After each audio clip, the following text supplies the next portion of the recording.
इथं पाण्याचा प्रश्न एवढा गंभीर आहे की आज सुद्धा गाळाचंच पाणी जनतेला प्यावं लागतं. आणि हा शिक्रापूर तळेगाव ही दोन्ही कामं झाली तर आमचं कमीत कमी जीव तरी वाचणार लोकांचा. तर सर्वांगीण विकास हा चाकणचा झाला पाहिजे एवढंच माझी कर्तव्य आहे.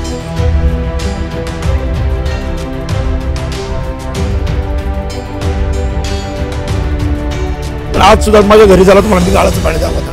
नमस्कार, मी विश्वजित, न्यूज अनकटमध्ये आपलं स्वागत. गल्लीपासून बोळापर्यंत, चहाच्या टपरीपासून बाजारपेठेपर्यंत निवडणुकांच्या प्रचाराच्या चर्चा आहे. निवडणुकांचं वातावरण आता तापलं आहे आणि न्यूज अनकटची टीम पुणे जिल्ह्याच्या दौऱ्यावर आहे. नगर परिषदा, नगरपंचायतीमध्ये जनतेचा आवाज काय, जनतेचे प्रश्न काय आहेत, जनतेची उत्तरं काय आहेत, जनतेच्या अपेक्षा काय आहेत, जनतेच्या मागण्या काय आहेत, एकंदरीतच जनतेचा आवाज महाराष्ट्रभर पोहोचवण्यासाठी आम्ही न्यूज अनकटची टीम प्रत्येक गावागावात, प्रत्येक शहरात, नगरपरिषदेत, नगरपंचायतीत हा दौरा आयोजित करतो आहे. आणि याच अनुषंगाने आज आपण आलेलो आहोत चाकण या ठिकाणी.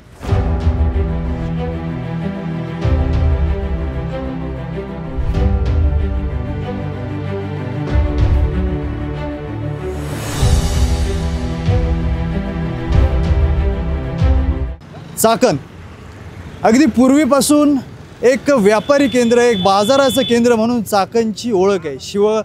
काळात देखील चाकणचे उल्लेख आढळतात. त्याही पूर्वी चाकणचा व्यापारी केंद्र म्हणून उदयास आल्याचे दाखले आपल्याला बऱ्याचदा बऱ्याच ठिकाणी मिळतात आहे. आजही चाकण पाहिलं तर, या काळात पाहायला गेलं तर औद्योगिक क्षेत्र म्हणून चाकणचं एक मोठ्या प्रमाणात एक भरभराटीस आलं आहे. एक ऑटोमोबाईल हब म्हणून चाकणची प्रगती झाल्याचं आपण पाहतो आहे. आणि याच अनुषंगाने, याचमुळं चाकण या ठिकाणी अगदी महाराष्ट्राच्या कानाकोपऱ्यापासून ते अगदी परराज्यातले देखील बरेचसे नागरिक, बरेचसे युवक युवती असे मोठ्या प्रमाणात चाकण या ठिकाणी स्थलांतरित झाले. चाकणचं तसं पाहायला गेलं तर मोठ्या प्रमाणात लोकसंख्या यामुळं वाढली आहे. आणि त्यामुळंच चाकणवर जे मूलभूत प्रश्न आहे, या लोकसंख्येमुळं चाकणच्या मूलभूत प्रश्नांवर, मूलभूत गोष्टींवर ताण आल्याचं आपण पाहतो आहे. चाकणचं आपण सांगायचं गेलं तर चाकण चौकातली ट्रॅफिक असेल, इथले वाहतुकीच्या समस्या असतील, रस्त्यांचे प्रॉब्लेम्स असतील किंवा पाण्याविषयीचे काही समस्या असतील, ह्या आजही तशाच आहेत.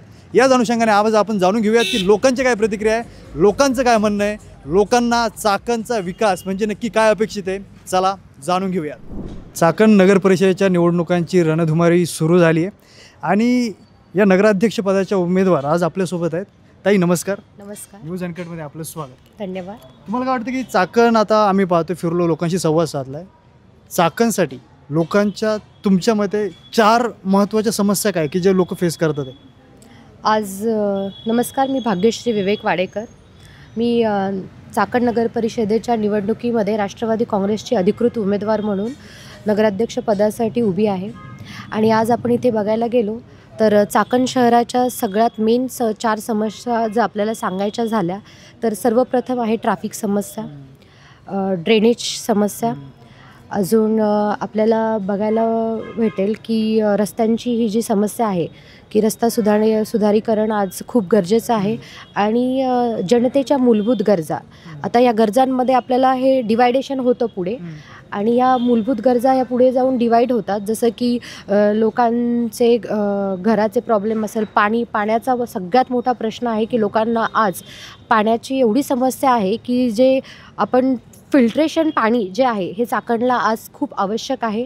आणि आज आपल्याकडे पाहण्यात आलं की गेली 6 महिने झाले कंटिन्यू पाऊस चालू आहे आपल्या महाराष्ट्रामध्ये, पुणे जिल्ह्यामध्ये. त्याच्यामुळे जे पाणी लोकांना प्यायला भेटतं आहे हे अत्यंत गढूळ आणि दूषित आहे.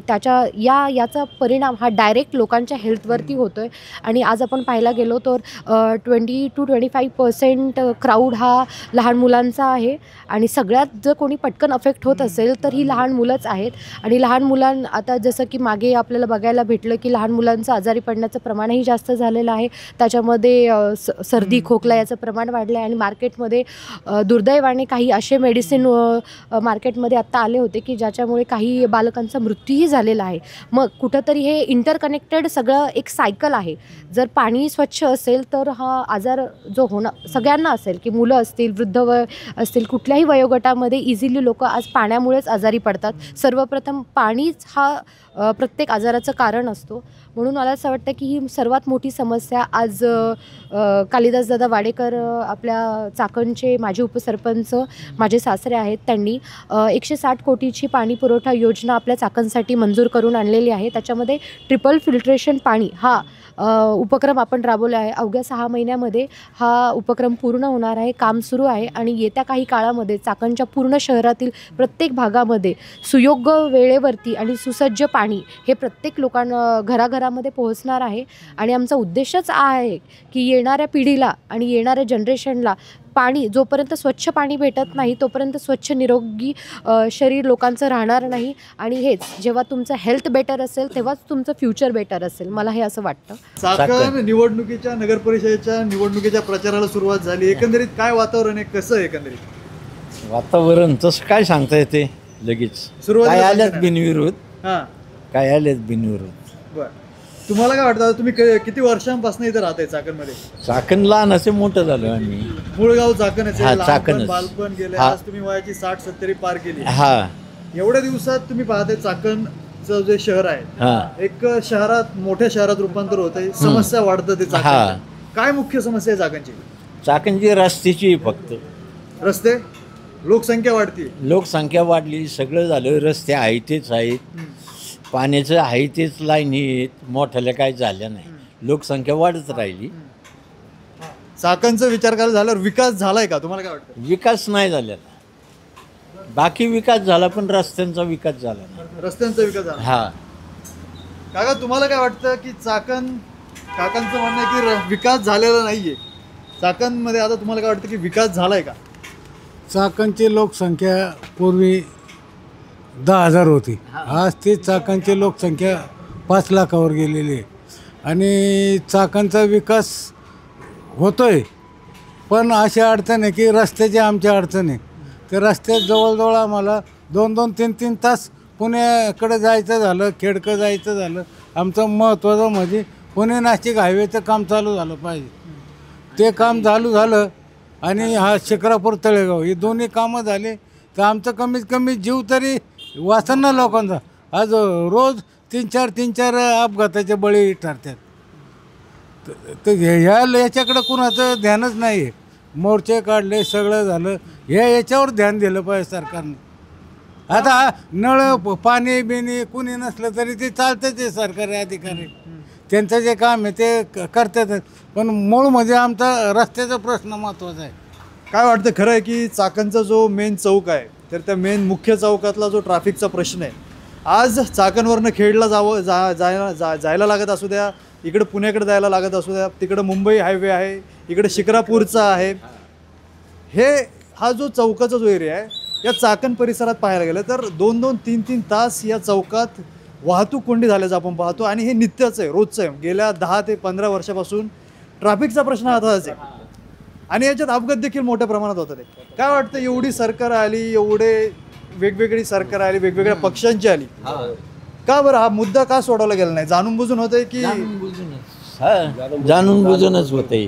हा, इतके दिवसात सुटायला पाहिजे होता ना. किती उपोषणं झाली. आता मध्ये वकिलांनी केलं उपोषण, जागजागी समाज करतात पण ते काय त्याची दखलच घेत नाही मुख्यमंत्री. तुम्हाला काय वाटतं? जे हे आहे हेच आता वाटतं रस्त्यांचाच प्रश्न आहे, पाण्याचा प्रश्न आहे. जे आमच्याकडं 72ला जे 73ला जी आपली स्कीम झाली पाण्याची नळाची तीच आहे आत्तापर्यंत. पाण्याचा मोठा प्रश्न आहे. त्यावेळेस पूर्वी चाकणला पाणी तांब्या विकत होती लोक, 5 पैसे 10 पैशाला तांब्या म्हणून पाणी विकायचे. हौदांनी पाणी विकलं, कोळ्यांनी कावडींनी विकलं. पाण्याचा प्रश्न पहिल्यापासूनच तेव्हापासून विकलं जायचं. पाणी कोळी लोक कावडींनी पाणी विकायचे हॉटेलवाल्यांना, घरगुती कोणाला, मारवाड्यांना, त्यांना ज्यांना पाण्याचं साधनं नव्हती. ठराविक 2-4 विहिरी गावाभोवती होत्या. इथं ग्रामपंचायत बशी एक विहीर होती. आता ज्यांनी सांगितलं की आम्ही लहान असताना हे विहिरीचं काम पाहिलं पाठीमागं. त्यानंतर इथे एक नागेश्वरी विहीर म्हणून होती. रात्रभर फक्त 1-2 तास लोक थांबायचे, नाही तर रात्रंदिवस पाणी व्हायचे तिथं. तिथे एक केवढीची होती, एक तमन म्हणून पट्टीला तिकडे एक विहीर होती, कानके वस्ती. असे ह्या 2-4 विहिरी गावाभोवती होत्या. एक तोडकरांची विहीर होती चांगली. नंतर तिकडून खरवाडी इथून पाण्याचा प्रश्न आपण पाहतोय जवळनं भीमा भामा नद्या वाहतात, वाहतात हा. भामा आसखेड धरण असेल वगैरे जवळपास धरणं सुद्धा जरी आता आहे सारख्या परिसरात जरी धरणं पाण्याचा प्रश्न का उपस्थित का अजूनही तसाच आहे? तसाच आहे. MIDCला पाणी MIDC झाली. MIDC मुळे पाणी पुण्याकडे गेलं, पण जाऊन त्या पुण्याला गेलं तरी पण पाणी चाकणचं जी स्कीम व्हायला पाहिजे त्या पद्धतीत ती झाली नाही. आत्ता बबू टिळेकरांनी सांगितलं पाहुण्यांनी आमच्या की जे चाकणची लोकसंख्या पहिली किती होती आता किती झाली. इथं भाडोत्री एरिया झाला, रहदारी एरिया झाला, कंपन्या काय चाकण एरिया झाल्या नाही. उत्पादन गेलं समजा फक्त उत्पादन काय झालं इथं भाडोत्र्यांचं आणि पलटिंगवाल्यांचं एवढंच लोकसंख्येची दाटी झाली. बरोबर खरं आहे की चाकणमध्ये आपण पाहतो की MIDC औद्योगिक क्षेत्र हे मोठ्या प्रमाणात विस्तारलंय. नावाखालीच झालं ते. चाकणमध्ये औद्योगिक क्षेत्र खूप मोठ्या प्रमाणात विस्तारलंय आणि याच्यामुळं बाहेरच्या परराज्यातील देखील किंवा इतर क्षेत्रातून देखील मोठ्या प्रमाणात लोक इथं स्थलांतरित झाली आहेत रोजगारासाठी. तुम्ही काही आता समस्या सांगितल्या की या समस्या आहेत, तुमचे महत्त्वाकांक्षी प्रकल्प काय असतील की या समस्या दूर करण्यासाठी? आम्ही आता फर्स्ट ऑफ ऑल मी जसं तुम्हाला सांगितलं की पाण्यामुळे आजारी वगैरे पडतात, तर आज आमच्या पक्षातर्फे 100 कोटींचा निधी आम्ही मंजूर करून आणलेला आहे जिल्हा रुग्णालयामध्ये. आणि 4थ्या फ्लोअरवरती महिलांसाठी विशेष कामही सुरू झालेलं आहे की वेगळे वॉर्ड आम्ही तयार केलेले आहेत. आणि वृद्धांसाठी पार्क म्हणा किंवा चिल्ड्रन पार्क्स म्हणा, वेगवेगळ्या अकॅडमीज आम्ही सुरू करणार आहोत. हे आम्ही सर्वसामान्य लोकांसाठी ह्या बेसिक ज्या नीड्स आहेत ह्या डेली लाईफमध्ये दैनंदिन जीवन हे मॉर्निंगपासून इव्हिनिंगपर्यंत ज्या पण सुविधा लोकांना लागतात त्याच्यावरती आमचा मेन फोकस आहे. चाकणच्या विकासाला सोबत घेऊन म्हणजे साईड बाय साईड पॅरेलल आपण जे बोलतो पॅरेलल लाईनमध्ये आम्ही हा विचार करणार आहे. मूलभूत गरजा रस्ते, पाणी, कचरा विलगीकरण आपण ज्याला म्हणतो, जे की वेस्ट डिवायडेशन आणि क्लीनलीनेस ड्राईव्ह हा जो प्रोग्राम आपल्या पूर्ण इंडियामध्ये राबवला जातो आहे तो लोकांपर्यंत प्रत्यक्षात पोहोचवण्याचं काम आम्ही करणार आहोत. आणि याच्यासाठी आम्ही CTP प्लांट हे प्लांटेशन जसं आपल्याला पुणे शहरामध्ये बघायला भेटतं तो प्लांट आम्ही प्रत्यक्षामध्ये चाकणमध्ये इम्प्लिमेंट करणार आहोत, जेणेकरून जे वेस्टेज आहे ते आपल्याला कन्वर्ट करता येईल आणि त्या प्लांटचा फायदा आपल्या चाकण शहरासाठी होईल. एवढ्या मोठ्या स्कीमा राबवतात हे, म्हणजे तिकडनं निधी येतोय पण प्रत्यक्षात निधी कुठं जातोय माहीत नाही. पण आज सुद्धा माझ्या घरी झालं तुम्हाला मी गाळाचं पाणी दाखवतो नाळाला. आम्हाला रोज गढूळ आम्हाला रोज पाणी विकत आणूनच प्यावं लागतं. हो आज बघा तुम्ही, मी रोज 10 रुपयाचं पाणी 15 रुपयाचं मला पाणी लागतं आणायला प्यायला. म्हणजे आणि मी घरपट्टे नळपट्टे तर भरावंच लागतात. नाही भरलं की ते नळ कनेक्शन पण कट करतात. म्हणजे ह्या समस्या आहेत की आत्तापर्यंत निधी भरपूर आलेला आहे पण तो कुठं लागला माहीत नाही. पण पाण्याची समस्या ही चाकणची नेहमीचीच आहे आणि तो स्वच्छ पाणी मिळालंच पाहिजे त्याला, कारण आरोग्याला धोका आहे त्याच्यापासून. आज ज्यांची परिस्थिती आहे त्या माणूस पाणी आणू शकतात पण ज्यांची परिस्थिती नाही ते पाणी तेच पिऊ शकतात ना. सगळ्यात महत्त्वाचं आहे. आणि रोजंदारी काम करण्याला ते परवडत नाही असं आहे ते. चाकणमध्ये ट्रॅफिकचा प्रश्न आहे, पाण्याचा जो तुम्ही प्रश्न सांगताय, अजूनही आपण पाहतोय की चाकणमध्ये लोकसंख्या वाढली, MIDC वाढली, पैशाचा बाजार झालाय, गुन्हेगारी देखील वाढली. काय कसा सामना करताय, काय प्रॉब्लेम येत आहे तुम्हाला? गुन्हेगारी काय सांगायला साधारण आम्ही नाही लक्ष देत. यंग जनरेशन मधून चालते हे सगळं. चाकणमध्ये खुनाचे प्रकार वाढतात. आपण गेल्या 18, 19, 20 वर्षाची मुलं मर्डर होतात, या गोष्टी होतात. मग त्याच्या संदर्भात आता हे डिपार्टमेंट काय घेतात काळजी ते. पण आम्ही काय फक्त रिटायर माणसं आहेत, आपले चौकाने. बरोबर आहे. तुम्ही रिटायर जरी असले तरी नगर परिषदेच्या निवडणुका लागल्यात, तुम्ही एक मतदार आहात, तुमच्याकडे मतदानाचा अधिकार आहे. एक भारताचा एक जागरूक मतदार आहेत, नागरिक आहात तुम्ही. तुमच्या काय अपेक्षा असणार आहे की काय व्हायला हवं चाकणसाठी? तुम्हाला चाकण कसं पाहायला आवडेल? सर्वांगीण विकास. राजकारण म्हणजे कुठल्याही पक्षाचा तो उमेदवार असो, फक्त सर्वांगीण विकास हा चाकणचा झाला पाहिजे एवढंच माझी कळकळीची विनंती आहे. आणि जिथे आलेल्या उमेदवारांनी निवडून आल्यानंतर हे चाकणचा सर्वांगीण विकास करणे व चाकणच्या समस्यांना तोंड देणे हेच महत्त्वाचं आहे. सर्वांगीण विकास म्हणतात ते. सर्वांगीण विकासाची व्याख्या काय काय समावेश असायला हवा त्या विकासात? स्वच्छता, कचऱ्याची स्वच्छता. कचरा बघा तुम्ही, समोरच कचरा पडलेला आहे. आता तिथं सांगू त्या नगर परिषद समोर कचरा पडलेला आहे. अशा अनेक ठिकाणी चौकात इथं ते मेन ठिकाणं आहेत त्या ठिकाणी कचऱ्याची समस्या आहे. ज्यावेळेस चाकणची एंट्री होती तिकडनं मच्छी मार्केट आहे बघा, म्हणजे ज्यावेळेस पाहुण्याला तिथनं घाणवास घेऊनच चाकणमध्ये प्रवेश करावा लागतो. ही ही मोठी समस्या. स्वच्छता पाहिजे, बाकी काय नाही. नागरिकांना सुविधा भेटल्या पाहिजे, बाकी काय पाहिजे. नक्कीच तुम्ही एक महिला आहात. मी काही आता लोकांशी इथं संवाद साधत होतो. तर पहिली गोष्ट म्हणजे चाकणमध्ये पाहतोय मोठ्या प्रमाणात स्थलांतर होत आहे. त्यासोबतच गुन्हेगारीचं प्रमाणसुद्धा वाढलं आहे. महिलांची सुरक्षा ऐरणीवर आली आहे. याच्यासोबतच मी आता इथं काही भाजी विक्री करणाऱ्या महिलांशी संवाद साधला. तर त्यांचं देखील असं म्हणणं आहे की त्यांच्यासाठी स्वच्छतागृह उपलब्ध नाही आहे. त्यांचं दिवसभर त्यांना आपलं स्वच्छतागृह नसल्यामुळे त्यांची मोठी गैरसोय होते. हा एक त्यांचा एक मूलभूत प्रश्न आहे. एक महिला म्हणून तुम्ही या प्रश्नांकडे कसं पाहणार आहात? जसं तुम्ही बोललात की महिला सुरक्षिता म्हणजे वुमेन सेफ्टी आणि वुमेन एम्पॉवरमेंट ह्या एकाच नाण्याच्या दोन बाजू आहेत.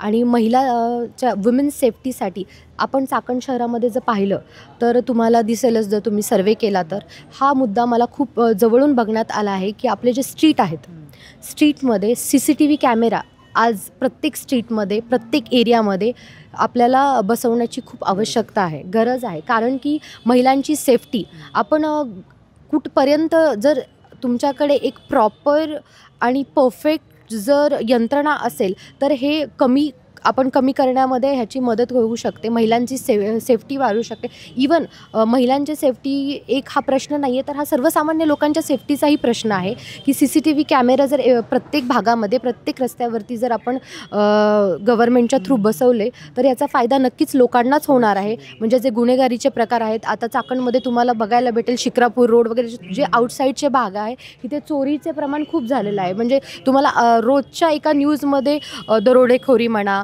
किंवा लूटमार म्हणा, हे असे गुन्हे घडतातच आहे. याच्यासाठी मेन आपल्याला जे करायचं जे आहे तर CCTV कॅमेराज आपल्याला प्रत्येक स्ट्रीटवरती, प्रत्येक स्ट्रीट लॅम्प्स पण आपल्याला पूर्ण चाकणमध्ये बसवायची खूप गरज आहे. म्हणजे बेसिक जे आपण पुणे शहरामध्ये आता राष्ट्रवादी काँग्रेस पक्ष हा विकासाचा पक्ष आहे आणि जलद निर्णयाचा पक्ष आहे.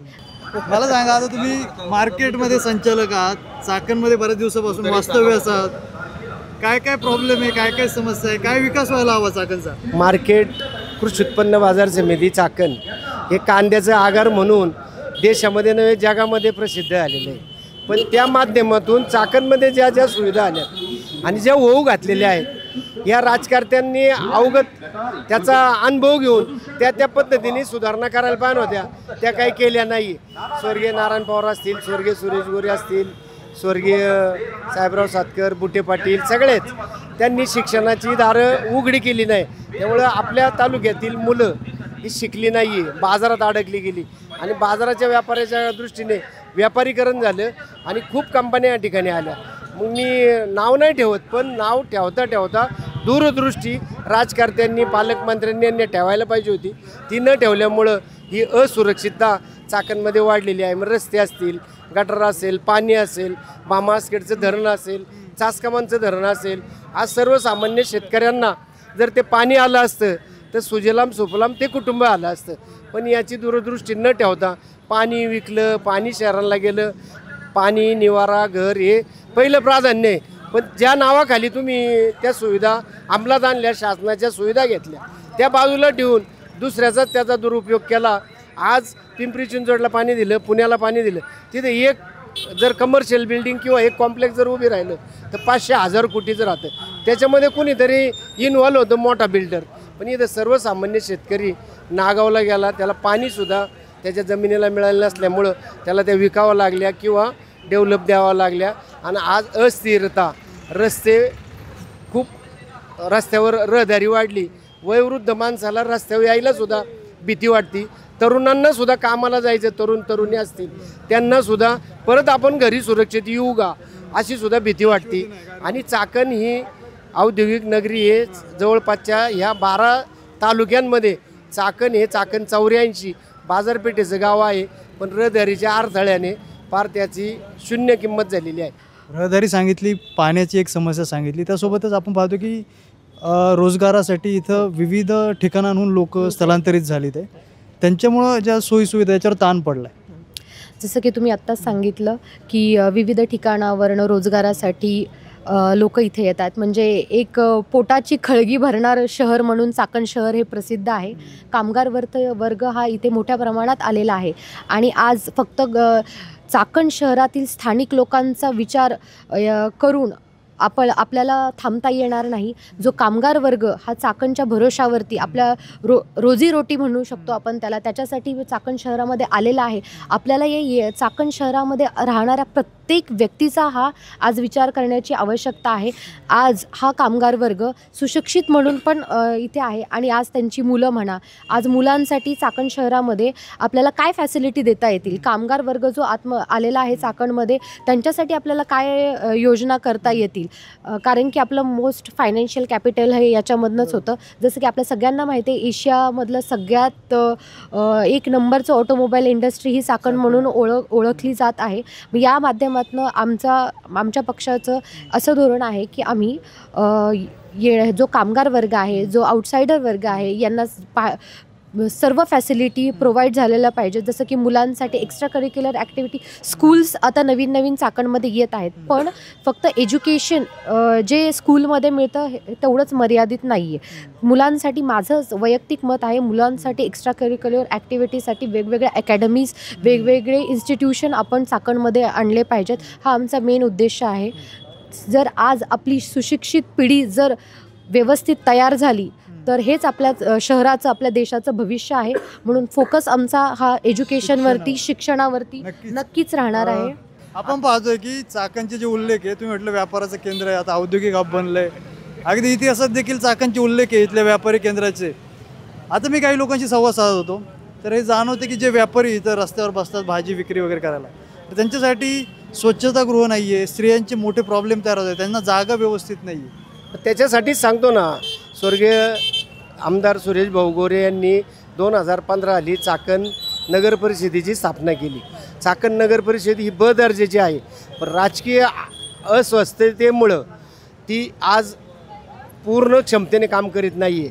मग चाकणमधले बाजारपेठ असेल, रस्ते असतील, गटार योजना असतील, आज अवैध धंदे असतील, याच्यावर कुठल्याही याचं नियंत्रण राहिलेलं नाही.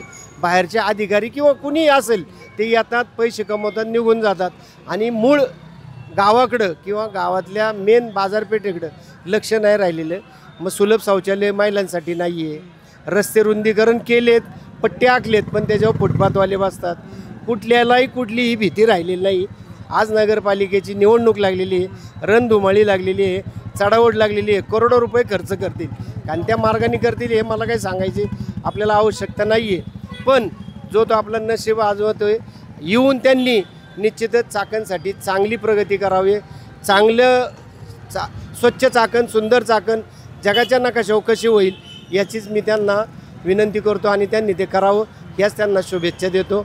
आणि आपल्या चॅनलच्या माध्यमातून शासनाला सुद्धा सांगतो, चाकण जगाच्या नकाशावर औद्योगिक क्षेत्र म्हणून सांगताय, विकासाची घोडदौड सांगताय, पण ज्या अडचणी असतील त्या त्यांनी दूर करावा एवढंच मी सांगतो. जसं आदरणीय आपले राज्याचे उपमुख्यमंत्री अजितदादा पवार यांनी ज्याप्रमाणे पुणे जिल्ह्यामध्ये काम केलेलं आहे, पिंपरी चिंचवडमध्ये काम केलेलं आहे. आज पिंपरी चिंचवड हा एरिया मॉडर्न सिटी म्हणून ओळखला जातो. त्याचप्रमाणे आपल्या चाकण काही वर्षामध्ये हे महानगरपालिकेमध्ये कन्वर्ट होणार आहे.